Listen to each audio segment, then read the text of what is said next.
Day. Oh wait, first I will showcase. I do have my big mug. It's you do too. Oh yes, and you have a nice. That's a nice big mug too. Yeah.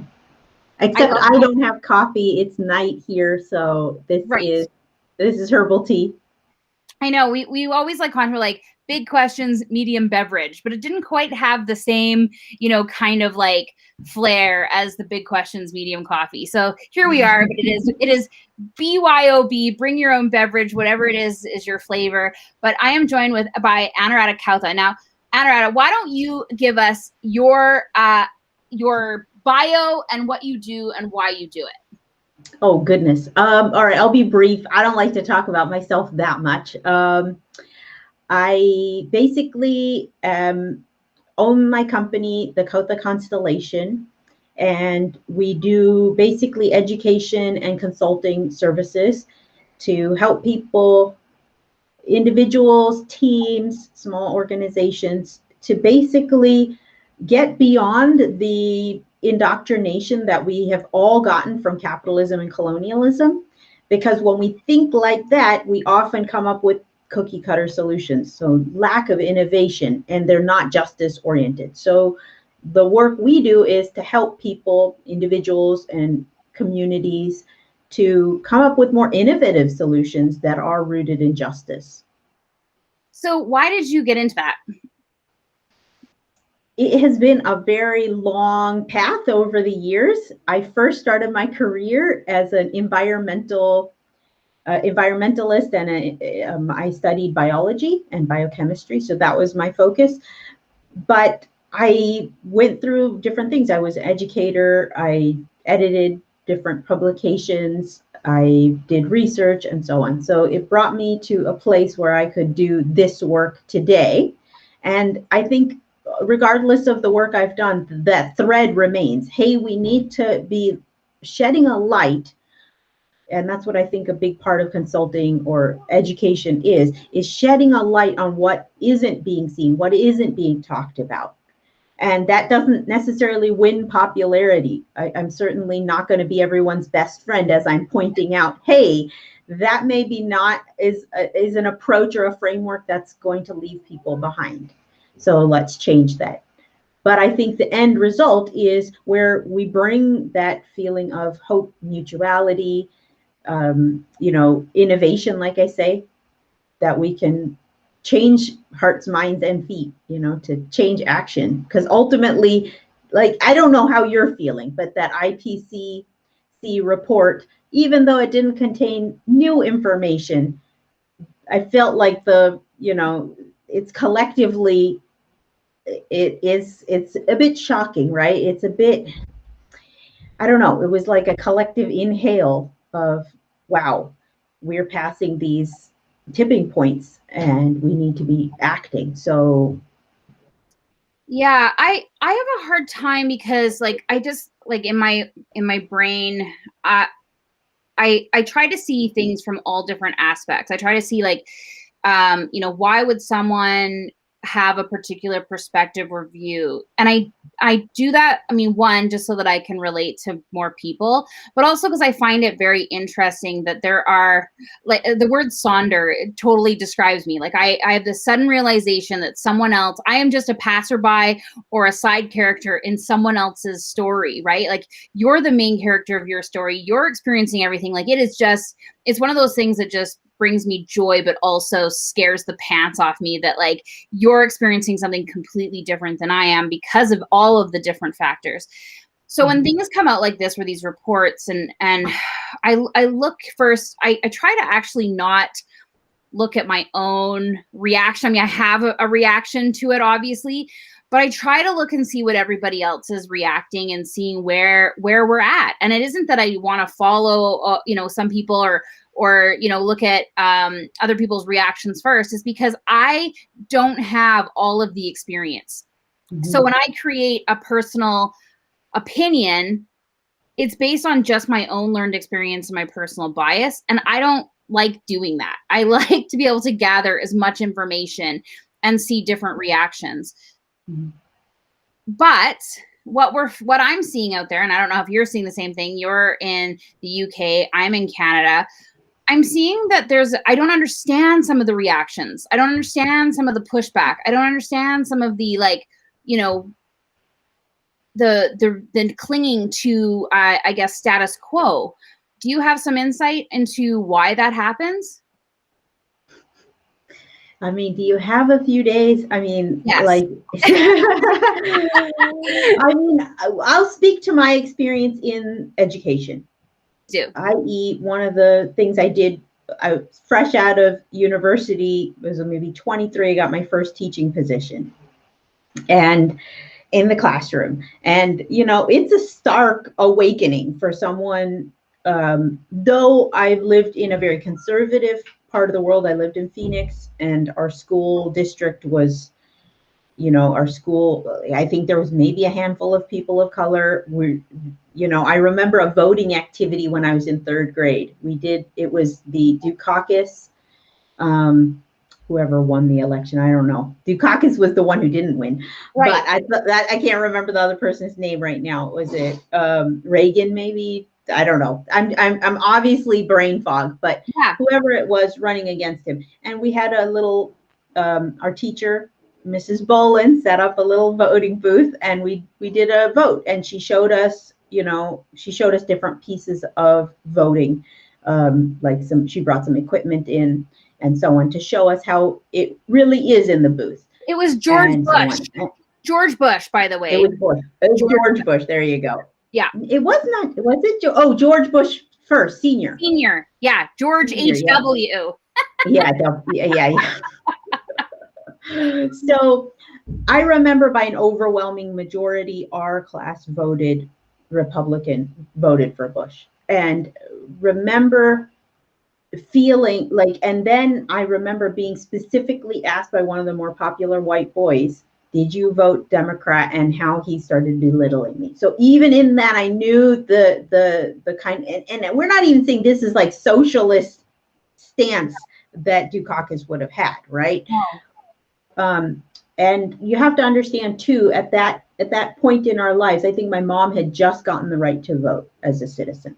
So, you know, we actually had a caucus at our family, like we sat on there, you know, we were all sitting on their bed, and we talked about the different policies and how she would vote. Like, that's really what was happening in my household. Yeah. Totally different to the Republican state I lived in, the very conservative area, school district, and so on. So I just want to say, and so my parents, despite that, my parents pushed us to do well. We focus on STEM. My parents were both computer scientists at IBM. So you can understand that kind of pressure that we had to perform to do well. So very contrast to rural New Mexico, where I was a teacher. Kids, many of them hadn't left the state ever. So not exploring, maybe outside of even their county or city lines in some cases. There was a great deal more poverty. We went to a fairly wealthy school district. This was very not. So a lot of kids on free and reduced lunches. A large number of the students, at least the students I was getting, were on IEP, so individual education plans, so a high degree of disability, mental health, so on. Right. I had pregnant kids. I had gang members at times too. So you can understand. So totally shell shock for me. Like, okay, I love science. My dad would sometimes take the day off and say, we're going to learn about the halogens, right? I remember that day so well. Like the halogens. Yeah. But he really wanted us to be interested in math, science, and other subjects as well. So very different upbringing, and someone like a kind of flash situation of, I'm in this classroom and I've got to get these kids to learn, and they're throwing spit wads at me and calling me a B word to my face, and right. So it was very different. I had to learn really quickly, how do I connect with these students? Right. And how do we do that when we're, and what I've noticed is this, like at that time, I remember one of those I think it was an honors biology class that I taught. Most of my students were the general science kids, the kids nobody else wanted on their roster. I would get them as the new hire. Like, that doesn't even make sense. You want your most experienced teachers to some degree with the kids who need the most support, but that's not the way teaching is set up. So No. there's already errors upon errors here. And then I remember in this honors biology class that one of the kids was willing to take an F to on a paper because they wanted to, because it was on evolution, and they wanted to write about creationism. And of course, I could not grade it using any of the state curriculum, what we had talked about in our textbook. None of the curriculum matched. So there was no way I could give him a good grade. And he was an A student, right? Yeah. A very respectful student, like, so it's not like someone who is yelling at me or anything. We had a very calm discussion about it. But at the end, I couldn't pass that paper. And so what we're talking about there is the right being very organized in getting to the point, at least in a US context, of we want to teach this as equal to creationism being taught as equal to evolution and so on. Right. So, and that it's just a theory. But in science, how we use theory is you've had layers upon layers of evidence to back that statement up. Yeah. Otherwise, we call it a hypothesis. Okay, that's a good guess. It's an educated guess, but it's not tested yet. A theory means like we've put some, we've not just put thought, we have testable ways to a testable hypothesis that we've already, Yes, I think we've forgotten the word hypothesis. Yeah. Yes. I remember in grade 4 going, oh, hypothesis, different than, and I remember thinking, because again, like a strange child that I was, I read the dictionary a lot, and I always like root things. I was like, okay, so it's a hypothesis. Like that's how I always thought, it's and I looked at the root of that. But the other day someone said to me, well, it's just it's my theory, and I was like, it's your hypothesis. And of course I come off, I shouldn't say it. Yay, win for science. I know. I was all excited that internally I was excited that I remembered grade 4 science. But he was very offended. He felt like I was attacking his belief system because I was saying it was a hypothesis. It hadn't been proven yet. And the other thing that I find really interesting, and this applies in business as well, because I kind of think other than some basis, where you have to play the games and finance and, everything that we do in business is like a hypothesis. This may or may not work, but there are people who fully have already formed an opinion about something, and then they feel like they're being attacked because someone else is putting out a hypothesis of what might actually happen. Yeah. The thing, and what's happened is these are two vectors. Like if it's a science, it's a math term, really. It has a direction, it has an intensity. It's like two ships on two different courses. And the thing is, the further we're getting away, so these tropes, that's what we're talking about. We call them tropes. Like this is a way of thinking. It's got a base of assumptions and facts and so on, but their guiding force is taking them in very different directions. And then when they're so far apart, how do we get them to meet again? How do we get to even have a discussion? We actually have to kind of go back to the root of when this schism started. Yes. And not everyone's equipped to do that, right? And then we kind of... Or willing. They might be... Or willing, yeah. They just might not be willing to actually take their own beliefs out of the equation and say, okay, I created those beliefs because of a series of experiences or borrowed experiences from people that I find are valid or legitimate for various reasons. But what if? Yeah, that's right. And that's hard because I get it. Yeah. I get it. If someone was to suddenly tell me that the sky that I have been looking upon and that has been blue my entire life is actually purple, and I'm just seeing it because the cones in my eye are, have fired differently, I would be like, are you kidding me? It's just really? Right? But I need to see. But it is true. But it is true. But ultraviolet is very difficult for us to see. I know. So like, I'd have to see proof of that, infrared and yeah. right? Like I'd have to be willing to actually be like, okay, teach me about this so Yeah. that I can see how what you're saying is true. It's so true. And I'll tie this back to business in a moment, but Yeah. I remember one of the profound teaching experiences I had in my study to become a science teacher was we watched these series of videos, and they were interviewing Harvard graduates on graduation day. And they're asking them very basic science questions. So one of the questions they asked was, how do the seasons happen? Like, why do we have seasons on Earth?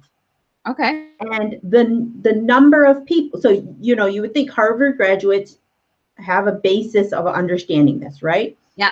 And the majority of the answers were distance away from the sun. And that's actually not true. Summer in North America, in the northern hemisphere, North America, is actually when we're furthest apart. The reason is the angle of the Earth, allowing for indirect or direct rays of light. So when we get the more direct light, we are in summer, and so hence the equator, it's not going to matter because they're getting direct rays all the time, versus in the higher latitudes, that's not the case. So what I'm saying is, fundamentally, what do we know to be true? And then we stack beliefs and actions and basically our whole, how we would frame in science, like, well, what do we know about science? But the same, what do we know in business? Like in business, the models we're seeing are, we need to exploit. Like that's it. We need to expand. We need to keep reaching a new market. So now we're going to run out of markets to sell phones to. Now we have to find new market. Oh, kids don't have phones. We want to market to them. Oh, we need to have emerging markets. Oh, they need more phones. So that's, and then, oh, we need to have planned obsolescence. So, because when people have their phone, we want them to break. So then they'll need a new phone, right? So this is the way that we are planning, right? It's not a sustainable model. It is based on kind of unlimited growth. And that's not possible on a planet with finite resources. It's just not. So we need to find other ways. Maybe how we choose to pay labor or not choose to pay labor. I mean, here in the UK, the minimum wage is £7, a little over £7 an hour for people over 18, I believe, over 16. I don't remember the exact age range when that is, because they have 2 or 3 different tiers. But that is not a living wage. £7 an hour, especially in London, that is like, oh my gosh, that's why we're finding a lot of like Deliveroo and Uber and so on, that they can't afford a place to live under that wage. So they are living in their vehicles or living, in another dire situation. So we're seeing that worldwide. There's not affordable housing. People getting paid in jobs and then not having access to the resources they need, paid time off for pandemic, or whatever it may be. We are just, this can't be so that's the norm. We think, because of colonialism and capitalism, we have come to this saying, some people are like in the UK, they maybe use the term, it's not so in fashion anymore, but it certainly was a few centuries ago, the deserving poor versus the undeserving poor. So who is deserving of support? And they had the culture of workhouses and so on, right? So think of Dickens. Right. So that's now a foundation of our economy. That wasn't always true. But if you're working and doing your best, you're a deserving poor. But if you are disabled, if you are if you are not contributing, pulling your own weight in society, then you're undeserving poor. And so then we will reap scorn upon you. And what we're seeing now is they don't have to adulate too much to go into that same trope again. Yeah. One of them that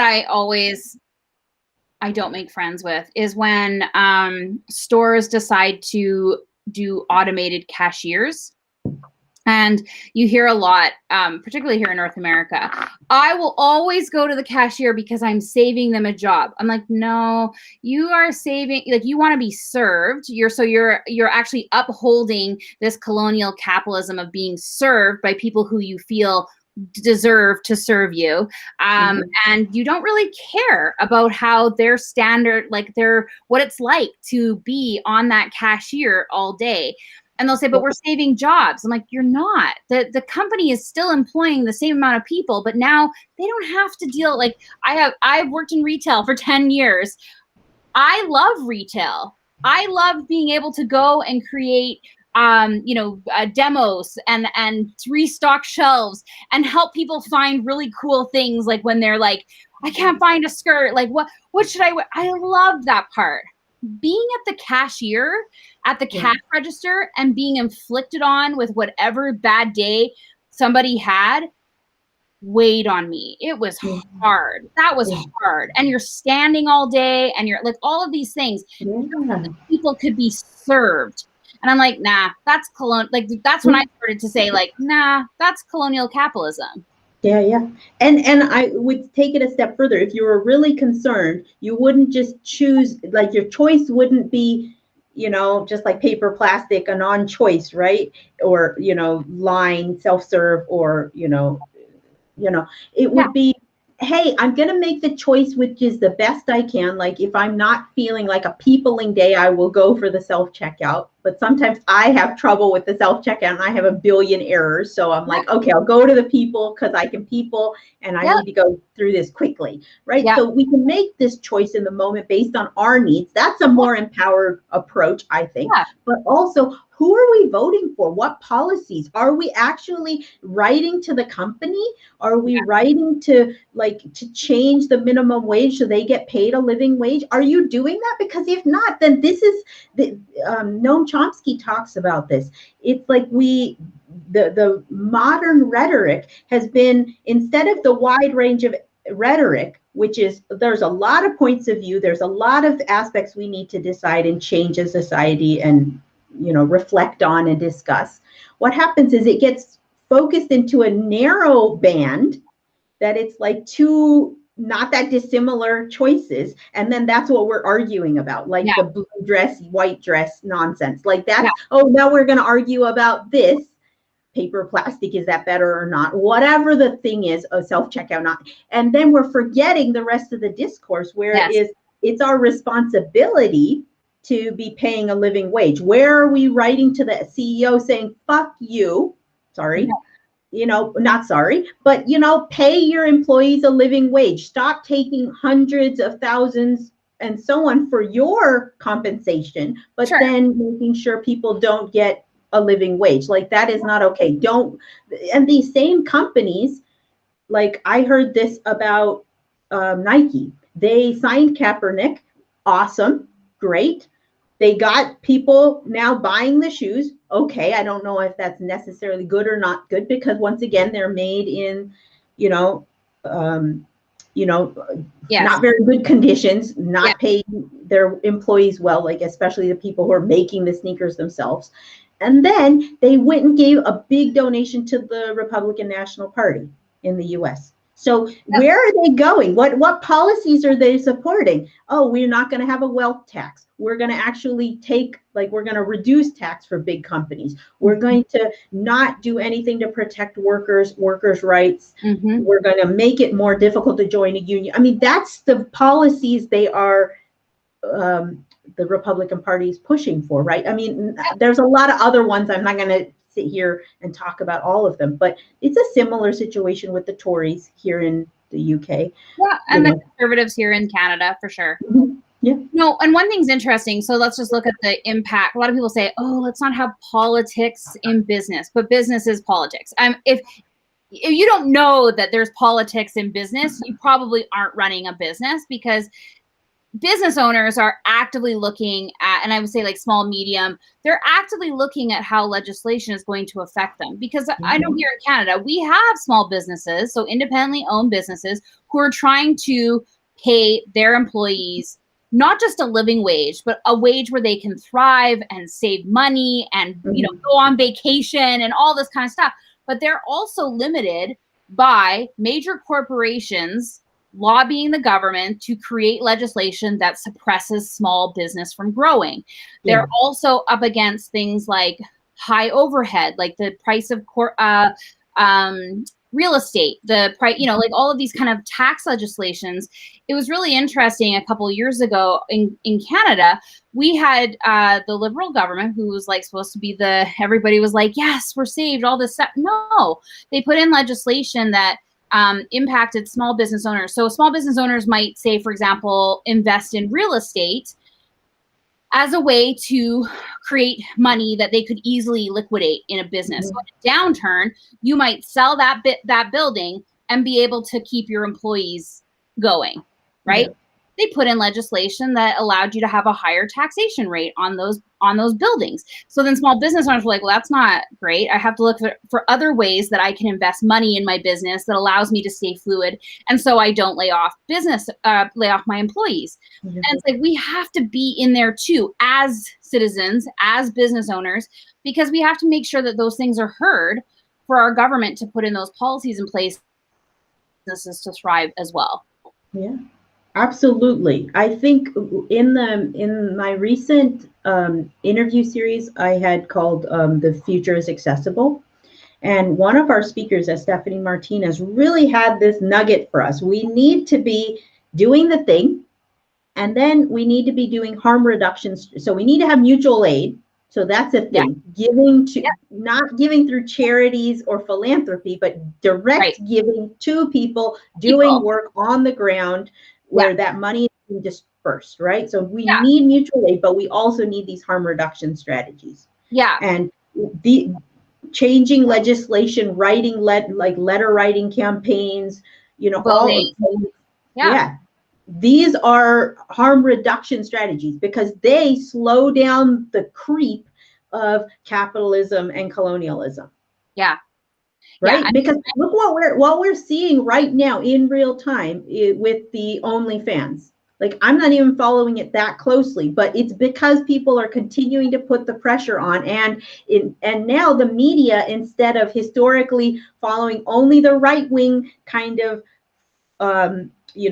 narrative, right, of conflating sex work to I hope this doesn't get flagged because I'm mentioning it, but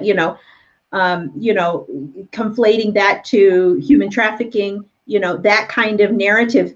Media, there's more media coverage of sex workers themselves doing this work, the uplift, and people are more truth telling. That's what we need our media to be doing. So another harm reduction strategy might be supporting independent media, not these conglomerates like Rupert Murdoch and so on, right? So these are harm, like, we're laughing and we're saying it with a smile on our face, but take it to heart. These strategies are harm reduction strategy. We don't, and I want to say this too, and I said this recently, and I've said it for years, but I remember saying it again, that a lot of people think, oh, I'm learning about anti-racism, learning about anti-capitalism, learning about all this stuff, and now I need to now teach that. And I'm like, no, you don't need to do that. If you're a branding person, be a branding person. Do that work, please.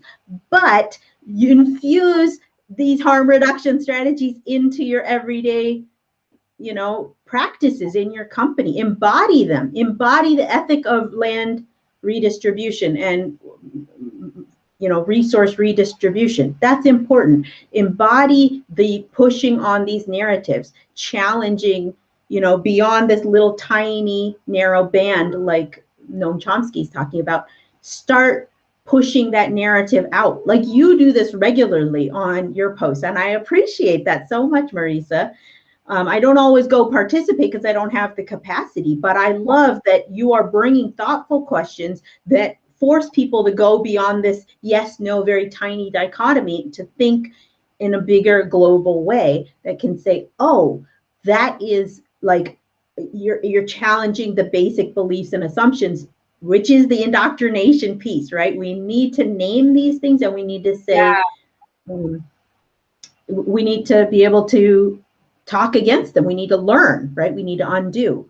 So It scares me. You know, the ultimate thing is it actually it's funny because I look at like the conspiracy theory, the QAnon, like all the kind of stuff and the problematic side of it. Except I actually do agree, question everything because it's healthy, right? And that's it's hard for me because I always say like I'm kind of verging on like maybe I'll just have my own cult, you know, called Anon, except I'm here. And I just told everybody, okay, I'm not good at secret cults. I would be very open and be like, who wants to be a part of my cult? But here's the thing. I do want people to question everything. I want them to vote. Like if you vote somebody in, you don't just leave them for the next 4 years. Like I want you to be questioning the stuff they do for you and the stuff that they're doing, not just for you, but other people in your community who who need access, who need to have a voice and need to also, and it's like, I always kind of think like, we're kind of looking at all these like dog whistles lately about sovereignty and it's my sovereign right and my body autonomy. There's such a rhetoric right now where we're supposed to be taking care of ourselves. And I'm saying we can take care of ourselves. We can nourish ourselves and we can also nourish the community we live in. Yeah. Why do we want to get rid of the and for just us? And it is really serving ourselves in our own, like without any regard to anyone around us. Is that actually doing any favors? Mm-hmm. Those are good, excellent questions. And I think you're right. When we do want to challenge that, question everything, I think we need to be cultivating that difference. And what I see is, at least here in the UK, but I'm seeing it in politics elsewhere, is like you're saying, we vote people in and then we kind of back out of politics. There's just not a space to have healthy dialogue. There's Right. not a challenging thing. And then certainly here in the UK, our opposition is like a wet tissue, and like a democracy can't thrive without a healthy opposition. We Right. need to, like, whatever sides in power, whatever groups in power, we want to challenge them to do better, to be accountable to, right? And right now it is, the opposition is doing almost nothing. But where are we getting U-turns from our government is when public policy is being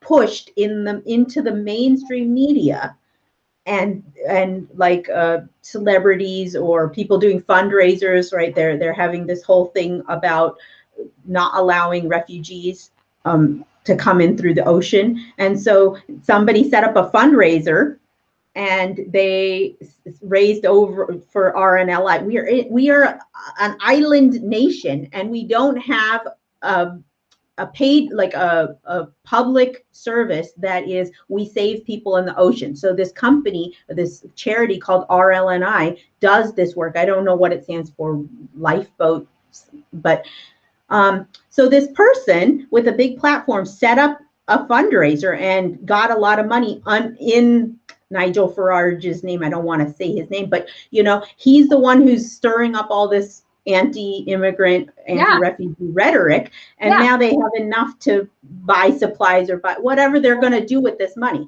And we're going to circumvent the government, or we're going to circumvent public policy. That's right. Or Marcus Rashford, he's a footballer, black footballer. He forced the government to have U-turn after U-turn about feeding kids, to make sure that the free lunches stay free through the country. So right, people are like, oh, just play football, but his insistence, yes, he's given a lot of money and supported a lot of things, but because he was putting such a light on it, the government feels so foolish that they have to keep backing away. And then they try to pull the same policy again. They'll try to pull it again 3-4 months later when the outcries died down. And 3 or 4 times he's pushed back and said no. So we need to be holding their feet to the fire, and we can do that as business owners too, right? I mean, this is where you can join small business organizations or unions or whatever makes sense in your area, but strengthen numbers and do these postcard campaigns, do this, social media boost hour, like a power hour where everyone's tweeting about something under the same hashtag. I mean, these are all collectivist ways to put pressure. Yeah, I love that. See, I mean, for me, and I'm a bit of like so I don't know how, I mean, I'm sure it's how it is in the US. I'm sure it's how it is in England too, but we have a problem where our opposition spends more time just trashing the current government as opposed to actually working with them to create better policies.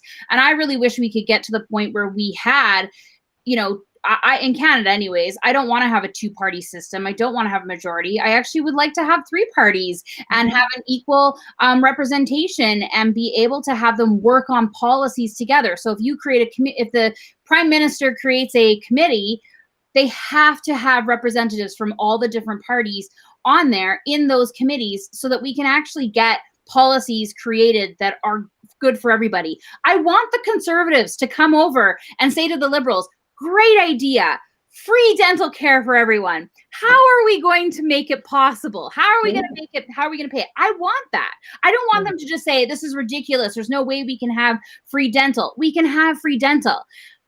But I need them to work together. I need them to come at, both the left and the right and the center and say, how do we make this possible for everyone? And what does that look like? I'm so tired of this like back and forth. And then maybe it's like we talk about the polarization, but I'm just tired of the personal attacks. Like, this government can't do this. No, to be fair, all governments are going to do the exact same thing. Doesn't matter who you vote in. Doesn't matter if you're in Canada or UK, there's slightly different. Yeah, there's slight different things that they're going to push, like gun reform or whatever, whatever is that. But the reality is that we live in capitalism and that they are still going to do things that uphold capitalism. But if, like you said, if we start questioning, if we start holding to the fire, and I think this applies. So when you do have an official opposition, how do we make it easy for them to also be still being active in those communities? And how do we ask our government or demand our government that there is this representation? Yep. These are great questions that we need to be thinking about. Definitely. So yeah, I agree. And I wouldn't say that's true for all cases. I mean, certainly, like, I can't think of the person's last name, James something. I don't know. He wrote a book called Affluenza, and he's written a couple other books. James Oliver, maybe?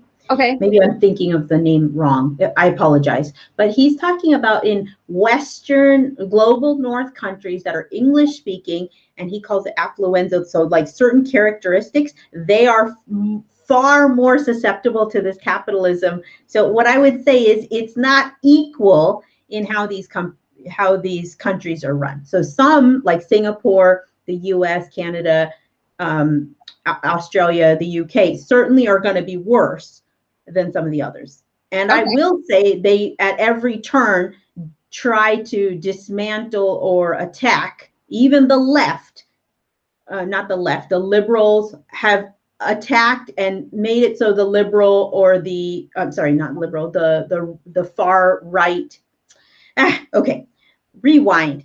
Yeah. They have made it the liberal parties, even here, or factions within these parties, let's say like the Labor Party here, the right wing of the party actually we have documentation in the last two elections that they threw the election and they stopped the leftist and the socialist movements from gaining a foothold, even though we were like within 2,000 votes to get Jeremy Corbyn as prime minister. So wow. I want to say, and that same thing is happening in the US. The opposition is fighting harder against the left and the progressive candidates or movements than they are against actually opposing the government. So I just want to make that really clear. It's not equal across the board. It depends on the political landscape. So I can't speak to every country, but I'm kind of watching what's happening in the two countries that I'm a citizen of, just to name that.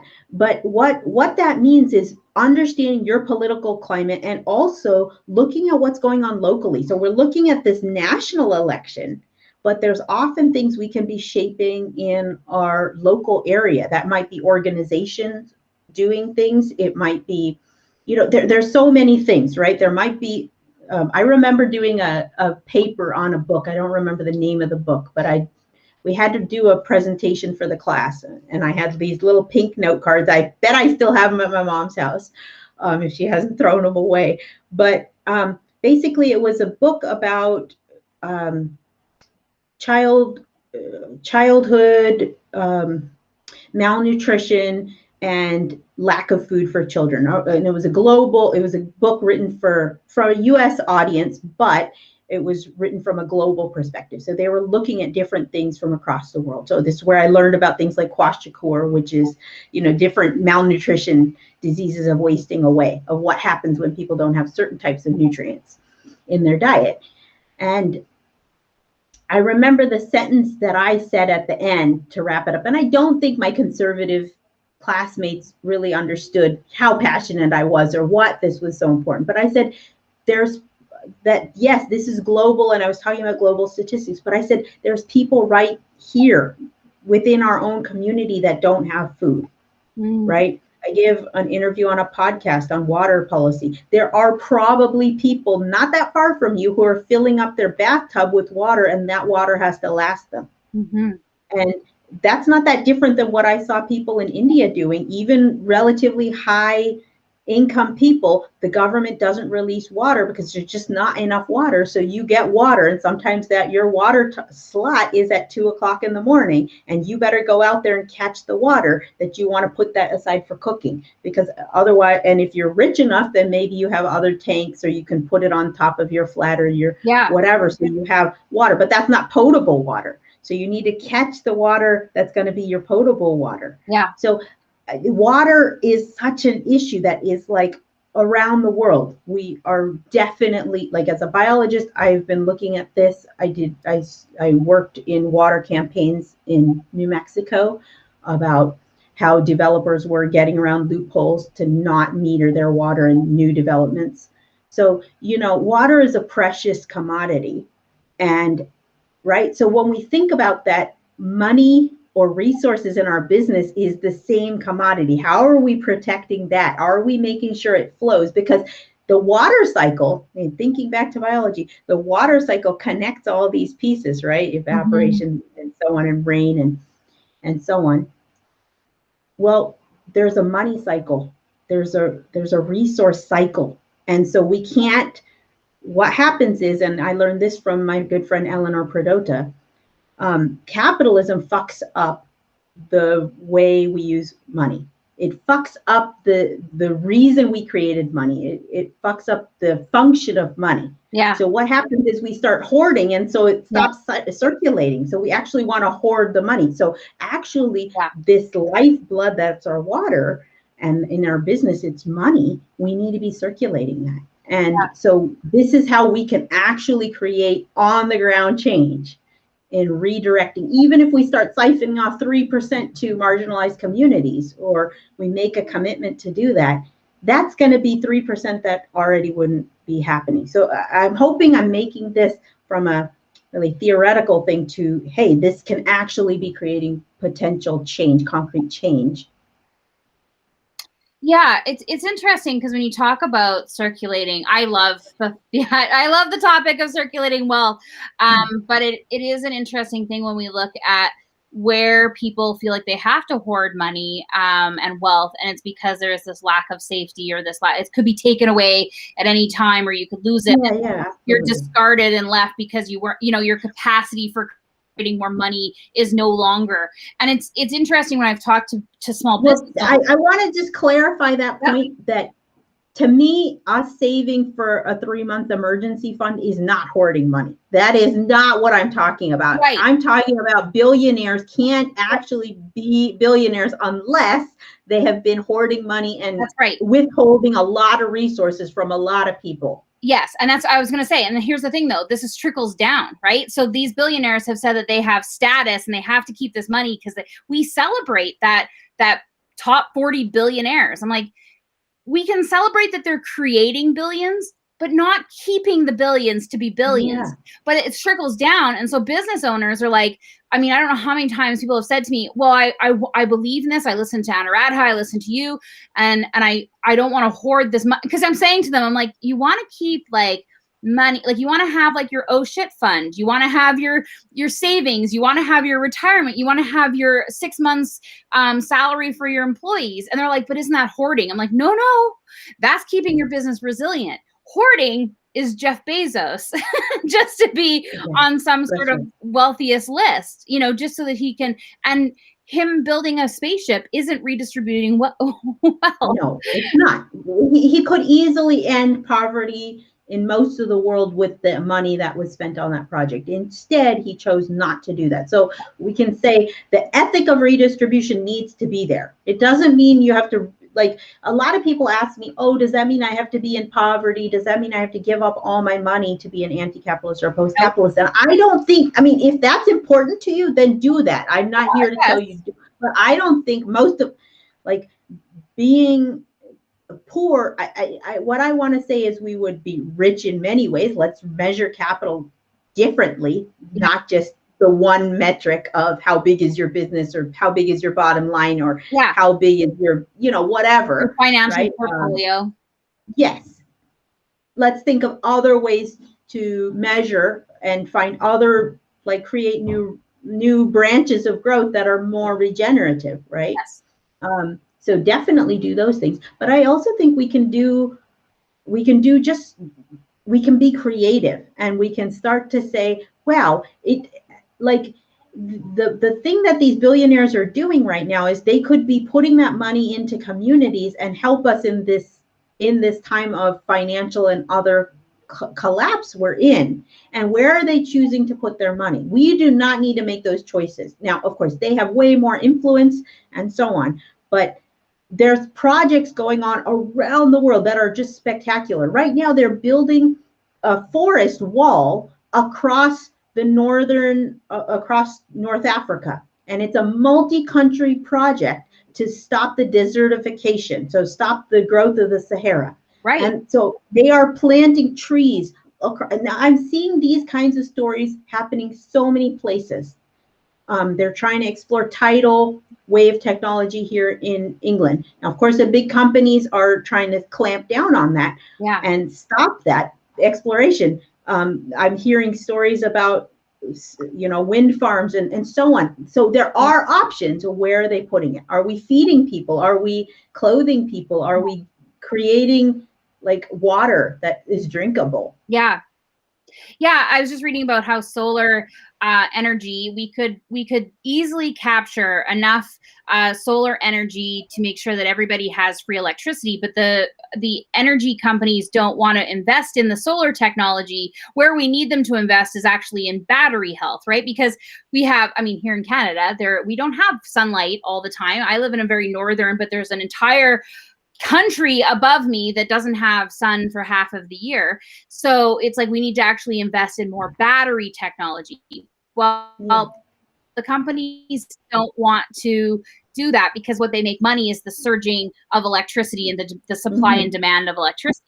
They don't want to invest in the battery health. They don't want everybody to have free electricity because then they don't have a company, which makes me angry because you can create whole industries on how to develop batteries, better batteries, testing, the fixing of batteries, the recycling of batteries, the fixing the systems where we would have free electricity. Like, all of that is industry, but people will look at it, it's not easy profit. So I'm not interested in it. Yeah, well, that's the thing. Just like when we free up people who don't have to now stand at the checkout, or in the UK, they allow them to sit at the checkout, which I think is awesome. That we free that labor up, then they can do other more interesting things in the store. They might innovate in some way. They might, I don't know what they might do. Same here, that if we free that up, even by creating a universal basic income, and if we're forcing the issue on these, we can then, it of course, impact a lot more people. And what they're finding is people do want to innovate. People get the basic income and keep working. They in fact, inspires them to do that. So the money is going to recirculate in the economy. So that same 20 pounds is going to go circulate to different markets, different people. Like, oh, I'm going to go to get my massage. The massage person says I'm going to pay for my kid's dance class. That same money is going to be circulating, which is the purpose of money, to make exchange happen. So that's what we're talking about. So yes, there is hoarding, and that is different than you trying to take care of business that, hey, the government might not take care of me, so I want to make sure I have 3 months of a cushion. That is good. That is due diligence in this time. If you can afford that, please do. But also, don't forget about these mutual aid things. Don't forget about, So it's we want to bring that ethic of I'm not just, that's what I'm saying. When we're saying 100% of what I'm bringing in, I'm going to now keep and I'm going to store it in my bank account in my business. I would call that hoarding if we're not trying to redistribute. And where I don't have money to do that, it might be, hey, you know what? Here's a person of color who's doing awesome stuff, redirecting that. Or, hey, you know what? I can't speak for this. Like, I can't do this paid speaking gig, but I think of 3 other people that I would want to have in. So like, this is how we start to open doors. It's not just about money. It's using our influence, so I think these are possible. Like, I feel excited and enlivened when we start talking about this stuff, because these are attainable for no matter where you are in business, I think. I agree. And I think it starts with everybody's a willingness, right? We talked about ability. And that's the thing, is when we do have people, what I find is people who are making these big changes, who are doing these mutual aids, are disabled folks. They are people with already limited means who are saying, you know what, I'll figure it out this month. Let's just help each other, get out of this situation. And I think, oh my gosh, like if we could just reach the people who have so much to be able to do the same, and not just do these philanthropy and these charity balls and these things that cost so much money, to just be in like a media event, or just be able to add it into their annual report. Like, no, let's actually create investment funds for organizations doing really good work. Let's create investment funds for people, for disabled people. Be like, here you go. Here is $2 million. It's invested, and your annual return pays for your life to have a thriving life. Now you have to do what you want to do, and actually create a business or work or do whatever, but you're taken care of. Like, you have your needs met. That's right. I've heard of a company or an organization based in the US called the Kindle Project, and that's exactly what they're doing.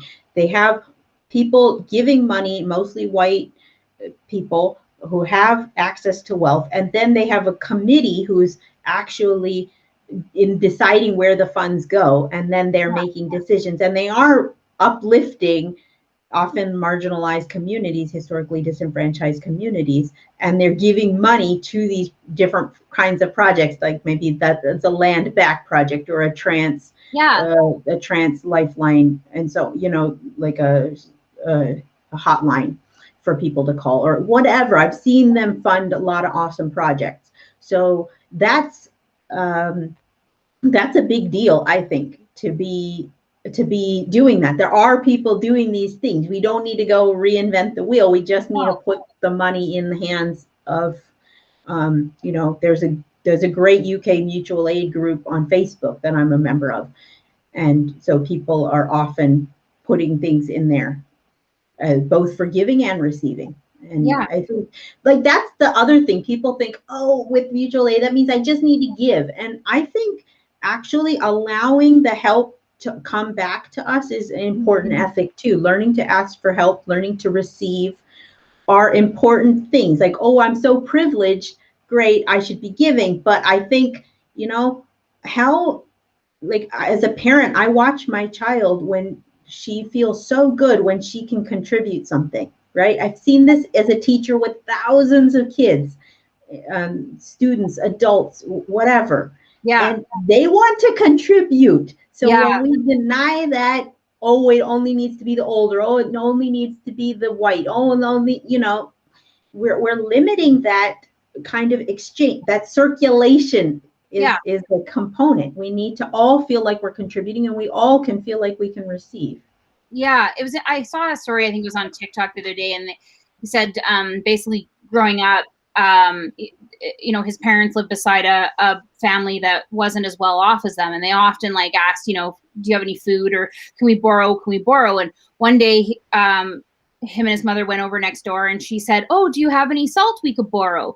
And the mother was like, absolutely. And so she gave salt, and then the kid, as they're walking by, was like, Mom, we have lots of salt at home. Like, what are you doing? And she's like, you have to understand that they want to be able to know that they're contributing to us just as much as we're contributing to them. And this is something that I knew that they had salt and that they could give that. And it's not asking the world, but it means that we've now created a community. And I thought that was a really interesting reflection. It was like, oh yeah, there used to be a book, I still have it somewhere, that I had as a kid. It's called Socks for Supper. And same thing. It was like a couple was poor and they were down on their luck, and so they needed to raise money, and so they went to the neighbor and said, "Can I knit you, or can we have some exchange for milk or something like that for food?" And the rich family was like, "Yes, I need some yarn," and so the lady basically starts unraveling her husband, the poor person starts unraveling her husband's sweater and gives like this yarn to this rich lady who's building her husband a sweater for Christmas, right? So they're doing this exchange for food and this yarn. And then, of course, the rich lady finishes the sweater and it's way too big for her husband because it's all the yarn that came from the poor family's side. Anyways, she went down and said, "This sweater doesn't fit my husband. Would you like?" Here's this guy. He's naked. His wife just sold all his sweater for cheese or whatever it was for the whole year. But it was like this giving back, right? And I thought, as a kid, I was like, oh, this is such a silly story. But now I look back and I go, oh, I see what it was trying to show me is that no matter where you are, we need each other. Yeah. And if we forget that part, that's when we maintain that classism. That's when we maintain all the isms, is when we forget that we need each other. Yeah, that's right. That's right. And I don't think that, like going back to our initial point, that doesn't stop the schism from happening and the weight that the dialogue spreading apart. But it certainly makes it easier if we're in community and making things okay and working without the judgment, all those pieces. I'm not saying we should now put people who are going to be harmed by that in that, right? If we can handle it, right, where we maybe have more privilege and we can use ourselves to buffer, that's fabulous. But then that opens the dialogue for further kind of communication. If we let the conversation go further and further apart, it makes it harder to repair and harder to come back together. Cool. Okay, well, we've been talking forever. I do want you to talk about, you have another edition of Sowing Post Capitalist Seeds. No, I always get it wrong. Yeah, you got it right. Sowing Post Capitalist Seeds. Yep. I always mix up the 4 words into various orders. So I know and so I just send people the URL. But yeah, Sowing Post Capitalist Seeds. So explain to us who that's for and who benefits from it. Yeah, absolutely. We've had people from pretty much mostly global north countries, UK, Canada, US. We've had a couple people from New Zealand or India, so joining us. So I just want to say there are people taking it. Even somebody from Russia took it in the past as well. So we're getting, kind of global. It's a global community, but mostly people from North America. And it's a good mix. Some people are stay-at-home parents, some people are disabled, and so not necessarily working, right? So we have people who are unemployed, underemployed, and so on, unable to work. We also have creatives and artists, we have teachers, we have business owners, and I think that rich mix of different people showing up can really shape the conversation. So part of our work is, yes, Mariah and I have frameworks that we give, but also there's a lot of discussion and interactive component that people are able to bring what they're working on, the piece that they're trying to sow right now, the places they're tinkering in post-capitalist world. Like, hey, this is the question I'm bringing. This is where I'm struggling right now. And then we have different people kind of puzzling through things. Hey, how can I do that? How can I make this happen? And we have like that kind of feedback in the class, and then we also have a Mighty Network space where the discussion continues. I love that. I love that because I think sometimes I look at these courses that are out there and it feels so abstract, right? And it's like, how can I actually apply it to what I'm doing right here, right now, so that I can get the proof that it's not only I'm able to do it, but that it creates the impact I want to do. Yeah, that's right. And it must be so rewarding for you because you get to see what people are applying it to and all the different ways that people are applying it. Yeah. And see, there's that vector thing again, that in the beginning, maybe they're not sure how I'm going to apply this. They just know it's changed my entire paradigm of how I look at my body, how I look at money, how I look at land ethic. So they might be thinking this, oh, I've had a big epiphany. I've changed so much. Then 2 to 3 years later, because we have people now who have joined from our first round. Yeah. Right, where they are now and what they're, how they're like. So that original 8 people who took the class, we're still in community with them. We still hear about them. We maybe exchange emails and we do reunions periodically. And I want to do more of a big community, but we're still hearing, how is this changing? I've seen some of them be like, perhaps like white womaning to me in my inbox, and it might be the beginning, but now they're like, I'm so grateful for this class, and years later I'm seeing how their ethic has shifted, how they're interacting in community. And Yeah. so and maybe moved, maybe changed relationships, changed jobs, changed the focus of how they do things, maybe uprooted how they do pricing in for their online course, whatever. I'm seeing, we're seeing huge changes. It's repairing business relationships because we're on unequal footing about how do we, what's the paradigm we're growing our business out of. Now we're like, we want to firmly root it in this post-capitalist framework. Then they're getting on board with each other. So we're seeing so many great benefits. Not saying these are like, your mileage may vary. I don't know how it will impact you, and not everyone loves us and our teaching style, so that's true too. But I think most people say they love the community and they feel that because we're already in relationship to capitalism, they're seeing a difference in their body, like not in terms of how they look or anything, but how they view their body, the gentler relationship with their body, that where capitalism was living in their bodies, that they now no longer want that same relationship. They are changing that relationship, or changing their relationship with money. Cool. I love it. Okay. And how do they get into that program? Yeah, that's a great question. So there's an application, sowingpostcapitalistseeds.com/course. And then you can read about the course, and then there's an application on a separate page. And these questions are there because we want people doing this liberatory work not to be beginners. So, I mean, if you've never heard of anti-racism, never heard of, never thought about gender, or if you're just in the basic 101 mode, this might not be a great class. But we're asking some questions, not to deter people, but we want you to have given some thought. And you can type the answers, or I can orally, I can fill out the answers for you on a call. I've done that plenty of times. So we don't want this to be a barrier, but we want people, so we know we can gauge where you are in your journey. And it's not like we won't accept anyone. We just maybe put some, hey, this person might need extra support on these topics. We're just making note of that so we can check in and make sure things are all right. And then once we accept you, then the rest of the information is there to get you onboarded. And when is it's in September? What days is it?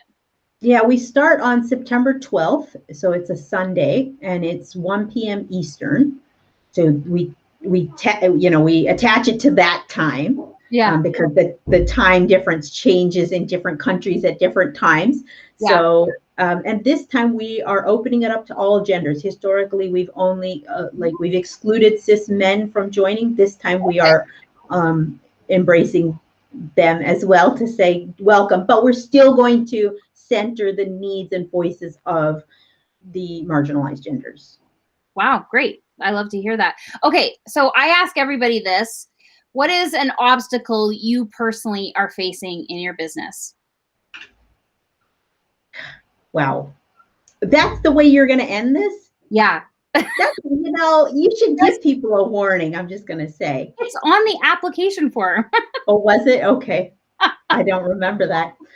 Brain fog for another win. I would say right now I'm struggling with juggling mental health and health with business. Yeah. Right? It's a lot. It takes a lot out of me. And since the pandemic started, I'd say it's become more tenuous at times. I mean, so that kind of juggling. But I will say, this is where mutual aid has helped me, because we have work trades available and so on. Then those people can help do things. There's a couple people who are helping build. So, I'm not trying to build everything all at once. I'm going to build within my capacity. I'm going to ask for help where I can. Yeah. And if I can pay fair labor, great. Sometimes people just generously give time or money or resources or, so on. So those things have happened as well. And I'm trying to use the same ethic of, I don't need to do this all by myself. Yeah. It's interesting. Somebody, I thought I was going to send you a text anyways about this, because I thought you would find this as amusing as I did. I've done an interview with somebody a couple months ago, very similar to like this. And I said, yeah, okay, I can give you like the raw files or whatever. But I'm like, I'll give it to you transcribed, because then you can easily find the pieces that you want, as opposed to listening to our 1.5 hour long talk, right? Anyways, she asked me for it the other day, and I was like, oh yeah, it's on my list. We're getting to it. We're putting through some processes. I'm pivoting my whole business. I took 3 months off where I just kind of ignored everybody for a bit, because I needed to reset my own mental health. Anyway, she said, it's been 3 months. And I was laughing and I was like, has it? Like, I thought in like mental health, like I was like, has it really been 3 months? Like, you could have fooled me. I'm like, oh, okay. But I thought it was an interesting reflection back. I was just like, okay, like it's like a mutual, like a helping hand. It wasn't like they paid me for it. It wasn't like a customer. It was just like, yeah, I can provide that for you. And I thought it was a very interesting reflection. It was like, it's been 3 months. 3 months. 3 months to me. It's like it goes. Yeah, absolutely. I don't even think about 3 months. It's already almost September of 2021. Like, where did the last 2 years go? Like, it seems like yesterday that we were just starting this lockdown. Anyways, I thought it was quite funny. It was like someone else's perception of what 3 months is and what my perception of 3 months is very different. Yes, that's right. That's right. Yeah, so that's a good thing, not a good thing, but it happens, right, with neurodivergent folks, and not just neurodivergent folks, our internal innate tending capacity. And then in this kind of pandemic situation, I think the normal markers of time passing, i.e. celebrating birthdays or going out, being with the seasons, that's kind of, now it's messed with us even more. Pandemic time has definitely made it more difficult to mark time in a way that feels, Agreed. Yeah. Agreed. Okay, well, here's actually how I end it, which is even better. What's an opportunity that you have that you are recently either putting into your business or you have coming available for you that you're looking forward to? Yeah, I think there's a lot of opportunities right now. There's many opportunities coming to me for speaking, which is awesome, because that is something I'm really good at. And it's uplifting for me because I'm a teacher, because of my training. I love being in the position of offering my expertise, offering different frameworks in interactive ways. I love that. So that's a high for me. And I think I need to build the systems around that to make it a little easier. And the other opportunity is, for a long time, I struggled with business networking, and those spaces being primarily white, especially here in the south of England. Yeah. That's the way it is, and not being taken seriously. Yeah. And now I'm saying I'm creating my own kind of interesting networking through connections I'm making, and just the things that I love to do, connecting with people and staying in conversation and community with a lot of different people. I'm doing it slower now because of my health, but that's an opportunity as well, because it's not just about, making a sale in that. It's really about building relationships, getting to know each other, thinking of like, hey, is there an opportunity for this person? How can I connect them with this person? Because I think they'd have something in common. It's really this, like being a honeybee, pollinating, cross-pollinating. Yeah. And if you're watching this and you have an organization and you're thinking, oh, okay, how can we, bring some of these in? Anuradha is incredible at like this teaching, facilitating. I was so lucky that you came and did that 2-hour workshop for spring in May, because I got to see, first of all, the information, incredible, but I got to see you in action, in teaching and facilitating and learning mode. And it was phenomenal to watch you do what you do. Like, I was in awe.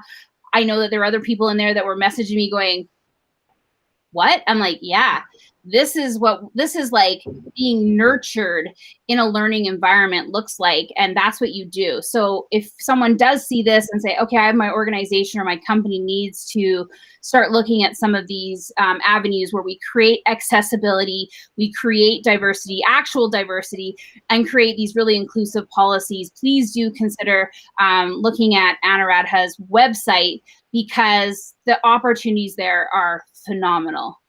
You really are. Like, that is when I look at like an opportunity coming your way, would be companies that can see how phenomenal you really are, instructing, nourishing, nurturing, creating these thought patterns, creating these new ways of thinking, and kind of exploring the what if.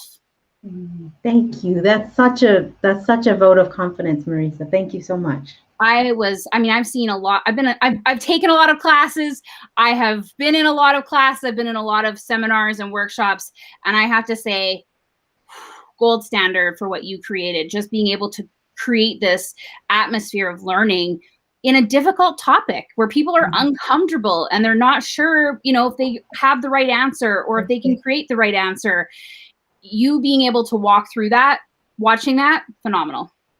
Thank you. Yes, because we really, when we're thinking about making these big changes, like, oh, we're going to embrace anti-racism, or we want to, look at our onboarding process to see how inclusive it is, or whatever, we're asking hard questions. We don't need to now feel our own judgment, which is going to pop up.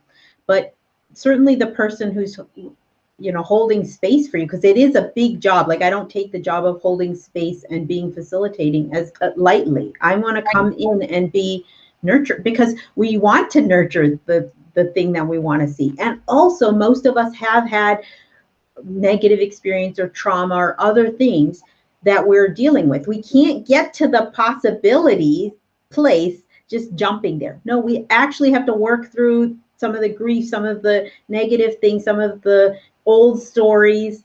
We want to hold that gently, not crush it. Not, like, it's a new plant. We don't want to crush it. Yeah, I think that, you as a teacher, you think about when you're teaching kids, you don't just start, you don't expect people to know that 8 times 8 is 64. You start at what's 1 times 1, what's 1 times 2. Like, you do the table. We have the whole multiplication table. Actually, I would start, I would say that's too far along. I'll tell you where I started, and maybe we could wrap up after this. I tell you where I started with my science kids. First, of course, we spent 2 weeks of teaching how do we turn stuff in, how getting to know each other's names. That's like very basic stuff. Yeah. But then, one of the first real lessons we did was I gave every kid a piece of paper, and they had to draw what is in your mind's eye. What do you think of when you draw what you think a scientist looks like? And this is challenging your biases. What are you bringing into my science classroom? We actually start with a very easy activity of like, what's your working definition of science? Because we want to all be on the same page. We start with creating our own norms for the space. So I'm like, what we're like 1 times 1, all of that, really good. We want to know that.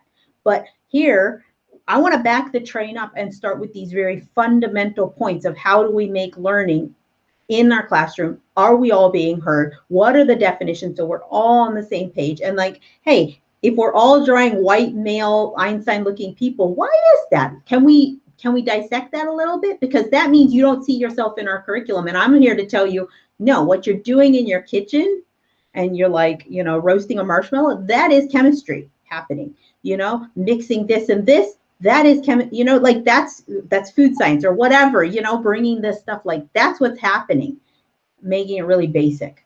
Because then people say, oh, well, then I taught English as well. Oh, I can't write a paper, miss. I'm like, can you write a text message? Then you're writing. So we're going to start there. So making it really basic, taking the fear and the judgment out of it and saying, no, we're here. Because when we're in that state of mind, we're in a place of curiosity, interest, we're open to new ideas, we're open to engage. And then I use a lot of team building and problem solving, right? Like we're going to solve this challenge, like, and we have to garner all the resources from everyone. We all need to contribute. So this ethic, all the ethics that I've laid the little stones for, they all come together in that learning environment. That we're not just, oh, I need to be the A student. That's not the way it's going to go. We're all responsible for all of our education. I love that. You totally just made me cry. I wish all education was like that. So thank you very much for your contributions, not just here, but into the world. I'm really appreciative of you. You probably have talked with me the most on these conversations, and I'll probably just end up having a whole Anuradha Kowtha channel on my YouTube, so people can just go and watch this kind of like binge watch of all this, or I'll do like a whole reel. Actually, you're even on my like the trailer. I don't know if you've ever seen like the trailer that I wrote, or the I know, it's a picture of me in my yellow sweater. I love it. And I love it because at one point I looked at you, I looked at the screen like this, as if we're having an actual conversation. I don't know what I was doing, but I was like, I love that was like kind of like that familiarity.